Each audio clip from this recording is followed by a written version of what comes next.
കൊച്ചിയുടെ ഹൃദയത്തിൽ തോപ്പുംപടിയെ ഒരു പുതിയ രുചിലോകം നിങ്ങൾക്കായിതാ ബനാവിൽ. അവിൽ മിൽക്കിൽ ഫ്രഷ്നെസിന്റെയും ക്വാളിറ്റിയുടെയും മറുവാക്ക്. ഓർമ്മകൾ പങ്കുവെക്കാൻ, കൂട്ടുകൂടാൻ, ഒരുമിച്ചിരുന്ന് ആസ്വദിക്കാൻ പറ്റിയ നിങ്ങളുടെ സ്വന്തം ഇടം. 80-ൽ പരം വെറൈറ്റികളിൽ ഓരോരുത്തരുടെയും ഇഷ്ടമറിഞ്ഞ് പലതരം ഫ്ലേവറുകളിൽ ഇനി ഡയറ്റ് നോക്കുന്നവർക്കും മടിക്കാതെ ആസ്വദിക്കാം ബനാവിൽ.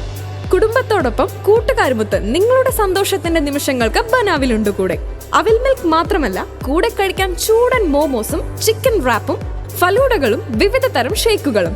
ഇന്ന് തന്നെ വരൂ ബനാവിൽ, PT Jacob road, Thoppumpady, Kochi. KSTA ആഭിമുഖ്യത്തിൽ കേന്ദ്ര സർക്കാരിന്റെ നയങ്ങൾക്കെതിരെ മട്ടാഞ്ചേരി സബ് ജില്ലാ വിദ്യാഭ്യാസ ഓഫീസിന് മുന്നിൽ പ്രതിഷേധ ധർണ നടത്തി. KSTA ആഭിമുഖ്യത്തിൽ കേന്ദ്ര സർക്കാരിന്റെ വിവിധ നയങ്ങൾക്കെതിരെ മട്ടാഞ്ചേരി സബ് ജില്ലാ വിദ്യാഭ്യാസ ഓഫീസിന് മുന്നിൽ പ്രതിഷേധ ധർണ നടത്തി. KSTA ജില്ലാ വൈസ് പ്രസിഡന്റ് TK ഷിബു ഉദ്ഘാടനം ചെയ്തു. കേരളമടക്കമുള്ള സംസ്ഥാനങ്ങൾക്ക് വളരെയധികം സാമ്പത്തിക നഷ്ടമുണ്ടാക്കുന്ന രീതിയിലാണ് ഓരോ വർഷവും കേന്ദ്രം ഫണ്ട് അനുവദിക്കാതെ കടന്നുപോയിക്കൊണ്ടിരിക്കുന്നത്. നേരത്തെ ഇവിടെ സോദമാസം സൂചിപ്പിച്ചതുപോലെ ഏകദേശം 57,400 കോടി രൂപയാണ് ഒരു പദ്ധതി വർഷം നമ്മൾ കേരളത്തിനെ കേന്ദ്ര സർക്കാർ തരാതെ തിരിച്ചുകൊണ്ടിരിക്കുന്നത്. ഇത്തരത്തിലൊരു സംസ്ഥാനത്തിന് മുന്നോട്ട് പോകാൻ സാധിക്കുന്ന ഒരു സ്ഥിതിവിശേഷം നിലവിൽ എത്രത്തോളം ദയനീയമാണെന്ന് ഞാൻ പറയാതെ തന്നെ നിങ്ങൾക്ക് ഊഹിക്കാൻ സാധിക്കും. സബ് ജില്ലാ വൈസ് പ്രസിഡന്റ് MS ആന്റണി അധ്യക്ഷത വഹിച്ചു. നേട്ടങ്ങളെല്ലാം വിദ്യാഭ്യാസ മേഖലയുടെ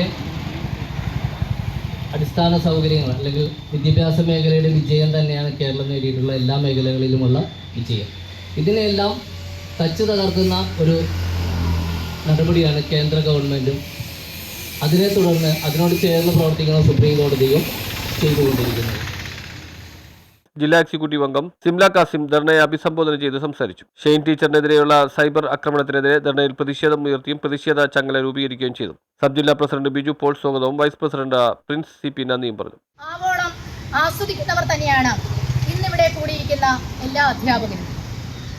എന്നാൽ നമ്മുടെ വിദ്യാഭ്യാസ മേഖലയെ തകർക്കുവാനുള്ള സമീപനമാണ് കേന്ദ്ര സർക്കാരിന്റെ ഭാഗത്തു നിന്നും ഉണ്ടായിട്ടുണ്ട്. News bureau, fort Kochi.